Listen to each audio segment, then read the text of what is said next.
तो NMDC का जो शेयर है वो 72 रुपीज़ का है। यहाँ पर एक महीने में अगर आप देखो तो बेहतरीन तेज़ी है, 63 रुपीज़ से शानदार रफ्तार पकड़ी इसने।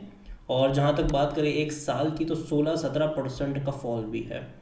शेयर अगर देखो तो 91 रुपीज़ पे था, वहाँ से गिरा, अटेम्प्ट करा, वापस गिरावट आई, अटेम्प्ट करा, वापस गिरावट आई, अटेम्प्ट करा, फिर गिरावट आई।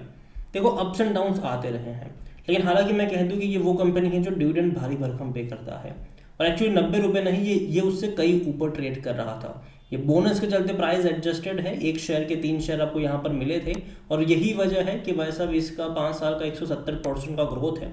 लेकिन अगर आप इसमें डिविडेंड को जोड़ दोगे तो कुछ ज़्यादा ही पैसा इसने बना कर दिया है, और स्पेसिफिकली आपकी बाइंग लेवल कम हो तो ठीक है।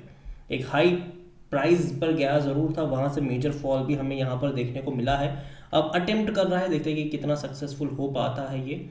जहाँ तक बात करें रिजल्ट्स के, तो जो इसके नंबर्स है वो एवरेज नंबर है।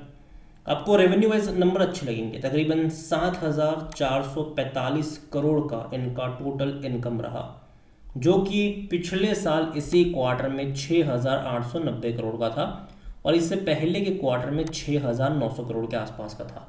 तो income wise growth decent growth मैं कहूँगा, एक डिसेंट ग्रोथ है।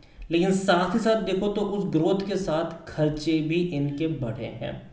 जहां खर्चे पिछले साल 4,455 करोड़ था, इससे पहले के मतलब दिसंबर क्वार्टर में 4,275 करोड़ का था, वो बढ़कर सीधा 5,095 करोड़ का खर्चा हो गया इनका।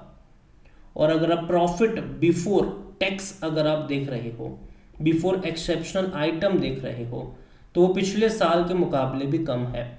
2,350 करोड़ रहा, जो कि पिछले साल जहां रेवेन्यू कम था तब 2,405 करोड़ का एटलीस्ट प्रॉफिट बिफोर टैक्स था यहाँ पर, तो ये कम हुआ है। ठीक है, हालांकि अगर आप यहाँ पर end of the day after tax देखोगे तो पिछले साल के मुकाबले ग्रोथ है, 1,495 करोड़ के आसपास का रहा यहाँ पर। लेकिन अगेन मैं कह दूँ, पिछले साल 1,462 करोड़ का था, यहाँ पर पिछले साल टैक्स थोड़ा ज़्यादा इसने ज़्यादा पे किया था। ठीक है, इसी के चलते पिछले साल के मुकाबले हल्का सा जंप आपको देखने को मिलेगा यहाँ पर प्रॉफिट में। लेकिन इससे पहले के क्वार्टर में भी देखो तो 1,945 करोड़ का प्रॉफिट था, तो उसके मुकाबले अगर आप देखोगे तो अगेन कम प्रॉफिट हुआ है, काफ़ी कम हुआ है। तो मार्जिन पे दबाव है, खर्चे यहाँ पर अगर आप देखो तो ज़्यादा हुए हैं इनके खर्चे। अदर एक्सपांसेस कुछ ज़्यादा आ गया, 1,060 करोड़ का अदर एक्सपांस दिखाया है इन्होंने, जो कि इससे पहले के क्वार्टर में 624 करोड़ के आसपास का था। तो अदर एक्सपांस यहाँ पर ज़्यादा आया। हालांकि इससे पहले का जो क्वार्टर था वहाँ पर इन्वेंट्री से 340 करोड़ इनके पास आए थे, जबकि इस बार सिर्फ 17 करोड़ का जो स्टॉक इन्वेंट्री होती है वो यहाँ पर।